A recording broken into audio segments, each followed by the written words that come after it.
BRS working president కేటీఆర్ను promotion చేయడానికే వరంగల్ సభను ఏర్పాటు చేశారు. వచ్చే ఏడాది నాటికి బీఆర్ఎస్ 3 ముక్కలు అవ్వడం ఖాయమంటూ కొన్ని కీలక వ్యాఖ్యలు చేస్తున్నారు గ్రేటర్ హైదరాబాద్ మాజీ డిప్యూటీ మేయర్ తెలంగాణ ఉద్యమకారుడు బాబా ఫసీయుద్దీన్. ప్రస్తుతం మనతో పాటు మాట్లాడడానికి బాబా గారు ఉన్నారు, వారితో మాట్లాడదాము. సో ఈ వ్యాఖ్యలు చేయడం వెనుక ప్రధాన ఉద్దేశం ఏంటి, ఏం చెప్పదలుచుకున్నారు ఏంటని వారిని అడిగి తెలుసుకుందాము.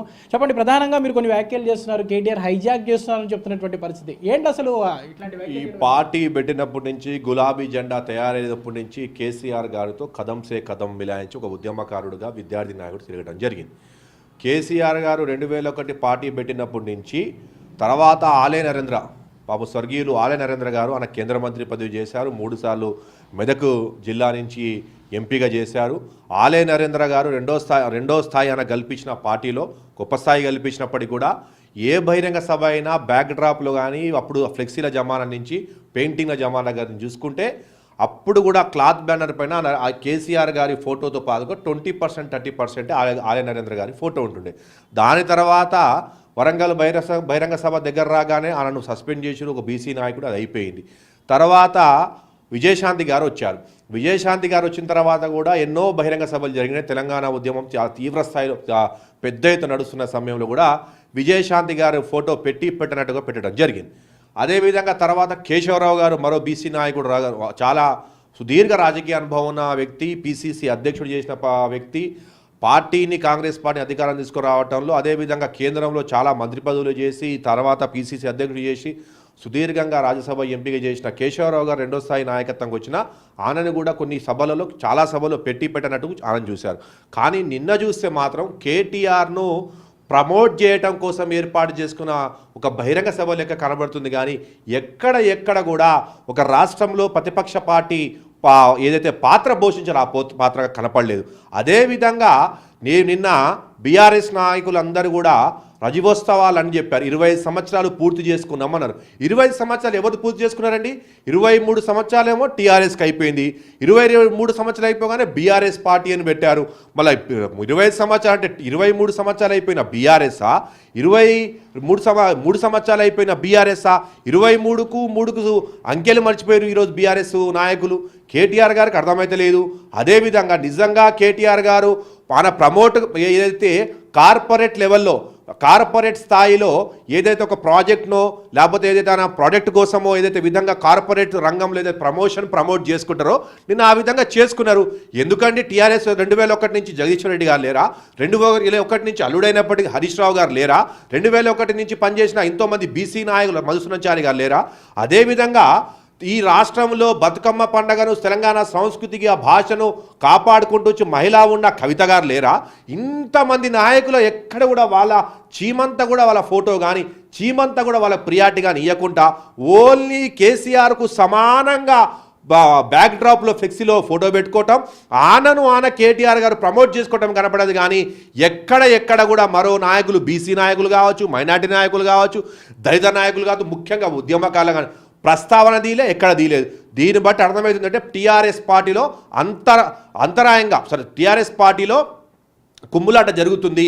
టీఆర్ఎస్ పార్టీలో ఆంతరికంగా లోపల ఒకళ్ళ మధ్యలో ఒక గ్రూపులు ఏర్పడ్డాయి. అది 3 ముక్కలు అవుతుందా, 4 ముక్కలు అవుతుందా, చకల 8 ముక్కలు అవుతుందా చెప్పలేము. ఎందుకంటే రాబోయే రోజుల్లో పార్టీలో ఐక్యమత్యం లేదు, పార్టీలో సమన్వయం లేదు.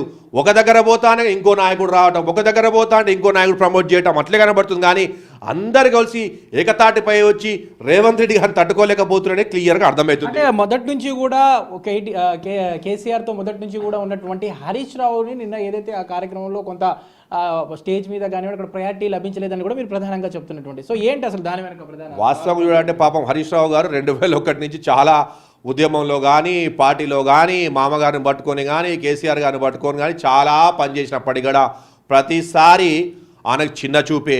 అదేవిధంగా ముఖ్యంగా ఈరోజు కేటీఆర్ అన్న ప్రమోషన్ చేసుకోవటం నేను బహిరంగ సభ నుంచి అర్థమైంది. నిజంగా కేటీఆర్ గారికి చిత్తశుద్ధి ఉంటే, నిజంగా కేటీఆర్ గారు పార్టీ పట్ల, కార్యకర్తల పట్ల, ఉద్యమకారుల పట్ల విశ్వాసం ఉండి వాళ్ళని ప్రమోషన్ చేయాలి, వాళ్ళను కాపాడుకుందాం అనుకుంటే ఛాలెంజ్గా చెప్తున్నాను నేను. ఏ విధంగా అయితే గౌరవ ముఖ్యమంత్రి గారు రేవంత్ రెడ్డి గారు పిసిసి పగ్గాలను చేపట్టినప్పుడు అటు సోనియా గాంధీ గారిని, అటు సోనియా గాంధీ గారు, రేవంత్ రెడ్డి గారు, అదేవిధంగా రాహుల్ గాంధీ గారు ఇద్దరిని మెప్పించి తప్పకుండా ఈ రాష్ట్రంలో తప్పకుండా తెలంగాణ రాష్ట్రంలో తప్పకుండా అధికారంలో తీసుకొస్తా, తప్పకుండా పార్టీని బలోపేతం చేస్తా అని చెప్పి గౌరవ ముఖ్యమంత్రి రేవంత్ రెడ్డి గారు ఛాలెంజ్గా చెప్పి 1.5 సంవత్సరాల్లోనే కాంగ్రెస్ పార్టీని అధికారంలో తీసుకొచ్చిన ఘనత రేవంత్ రెడ్డి గారిది. ఈరోజు కేటీఆర్ గారు దమ్ము ధైర్యం ఉంటే పాపం పెద్ద మనిషి కేసీఆర్ గారు ఉద్యమాలు చేశారు, చలో తెలంగాణ తీసుకొచ్చారు, ఓకే రైటు ఆనంద్ పాపం రెస్ట్ ఇచ్చేసి వెంటనే కేటీఆర్ గారు పూర్తి స్థాయిలో పార్టీ పగ్గాలు తీసుకొని మళ్ళీ 3 సంవత్సరాల టైం ఉంది. క్యాడర్ను ఉద్యమకారులను పార్టీ సీనియర్ లీడర్ను బహుజనులను దళితులను మైనార్టీలను అందరిని ఏకం చేసుకొని అధికారం వస్తారా? లేదు, ఎక్కడ కూడా కనబడతలేదు. వాళ్ళు తమ అంతరాయంగా తమ ఆంతరికంగా లోపల వాళ్ళ గ్రూప్ తగాదాలు ఉన్నాయి, కానీ ఎక్కడ పార్టీని కానీ ప్రతిపక్ష నాయకుల పాత్ర కానీ పోషించడానికి తెలంగాణ ప్రజల పట్ల పక్షాన మాట్లాడడానికి ఇక్కడ వాళ్ళు లేరు. నిన్న జరిగినటువంటి కార్యక్రమం మొత్తంలో చూసుకున్నా కూడా తెలంగాణ ఉద్యమంలో ఎంతో కీలకంగా వ్యవహరించినటువంటి ఉద్యమకారులు, సో ఉద్యమకారులకు సంబంధించినటువంటి ప్రస్తావన కానివ్వండి వారి గురించి ఎక్కడ తీయకపోవడానికి ఎలా చూస్తారు? క్లియర్గా నిన్న కూడా మాట్లాడుతుంటే కేసీఆర్ గారు ఏం చెప్పినారు, చంద్రబాబు నాయుడు తెలంగాణ అనే మాట అసెంబ్లీలో మాట్లాడొద్దు బహిష్కరించా అని చెప్పడం జరిగింది. మళ్ళీ టీఆర్ఎస్ పార్టీ తెలంగాణ రాష్ట్ర సమితి పోయి భారత రాష్ట్ర సమితి అయినప్పుడు మళ్ళీ తెలంగాణ అనే అక్షరం ఎక్కడ పోయిందండి? తెలంగాణ వాదం ఎక్కడ పోయింది? నిన్న మీటింగు అధికారం పోగానే తెలంగాణ వాదం, అధికారం రాగానే పక్తు రాజకీయ పార్టీ అందరూ వెల్కమ్ అంటారు. అంటే దీన్ని బట్టి క్లియర్గా అర్థమైపోతున్నది. నిన్న బహిరంగ సభలో కూడా ఓన్లీ ఎక్కడ అంటే క్లియర్గా ఓన్లీ తమ ప్రమోట్ చేసుకోవడం కోసం ఉంది, కానీ ఎక్కడ కూడా ఉద్యమకారుల గురించి కానీ ఉద్యమం గురించి కానీ పార్టీ కోసం 2001 జెండా ఎత్తిన కార్యకర్తల కోసం మాట్లాడలేదు. నిజంగా ఉద్యమకారులకు ప్రాధాన్యత ఉంటే, ఉద్యమకారులను పార్టీ కాపాడుకుంటే ఈరోజు బొందు రామ్మోహన్ అయినా బాబా ఫసీయుద్దీన్ అయినా చాలామంది ఉద్యమకారులు పార్టీ ఎందుకు వస్తారండి? అక్కడ అధికారం రావటం కోసం కొంతమంది సామాజిక వర్గాలు, కొంతమంది కార్పొరేట్ కంపెనీలు, కొంతమంది పార్టీ నాయకుల కోసం వత్తాసు బలిగిన నాయకులు మాత్రం వాళ్ళని ప్రమోట్ చేశారు. పార్టీ కోసం జీవితాలను త్యాగం చేసిన వాళ్ళను డిస్కరేజ్ చేశారు. ఫైనల్గా చెప్పండి, ఇప్పుడు ఇదంతా మీరు కాంగ్రెస్ నేతగా చెప్తున్నటువంటి మాటల, ఒక ఉద్యమకారుడుగా కేసీఆర్ కుటుంబంతో దాదాపు 20 ఏళ్ల పాటు ప్రయాణం చేసినటువంటి వ్యక్తిగా చెప్తున్నారు, ఎట్లా చెప్తారు? అయితే వాళ్లకు దగ్గరగా ఉండి ఇంటిగా చూసిన వ్యక్తిగా చాలా నిన్న బహిరంగ సభ చూస్తే నాకు బాధ కలిగింది. ఎందుకంటే 2001 నుంచో ఎన్నో బహిరంగ సభలు చూసిన కేసీఆర్ గారే ఆననే ఎలివేట్ కావటం, ఆనే ప్రమోట్ అయ్యేగా కనబడేది. కానీ నిన్న బహిరంగ సభ చూస్తే క్లియర్గా కేటీఆర్ గారు ప్రమోట్ కావటం కోసం, ప్రమోషన్ కోసం పెట్టుకున్న బహిరంగ సభ లెక్క ఉంది. కానీ 25 సంవత్సరాలు పూర్తి చేసుకున్న పార్టీ దగ్గర 20 సంవత్సరాలు పూర్తి చేసుకోలేదు. ఎందుకంటే 23 సంవత్సరాలు టీఆర్ఎస్, 3 సంవత్సరాలు బీఆర్ఎస్. ఎందుకు క్లియర్గా అర్థమవుతుంది, పార్టీలో సీనియర్లకు, పార్టీలో ఉద్యమకారులకు, పార్టీ కోసం పగలంతా రాత్రి కష్టపడ్డ వాళ్ళ కోసం ఎక్కడ కూడా ప్రియారిటీ లేదు. పార్టీ ఈరోజు క్షేత్రస్థాయిలో బీఆర్ఎస్ పార్టీ ప్రజల పట్ల ఉన్న విశ్వాసం, ప్రజలు దూరమవుతారు కాబట్టి తర్జన భర్జన అయ్యి పైసలు పెట్టి యంత్రాంగాన్ని పెట్టి ప్రతి దగ్గర మద్యం ఏర్లై పారే విధంగా ప్రతి వ్యక్తికి 1000 నుంచి 2000, 3000 ఇచ్చి పైసలు పెట్టి గుంజుకొచ్చిన జనం కానీ మనసుతో, ప్రేమతో, పార్టీ మీద గౌరవంతో ఉద్యమం కోసం పోరాడిన పార్టీ అని చెప్పి వచ్చిన వాళ్ళు ఒక 5% కూడా ఉండరు. 95% అన్నీ కూడా పైసలు పెట్టి, మద్యం పెట్టి, డబ్బులు పోసి వరజల్లి తీసుకొచ్చిన వాళ్ళే.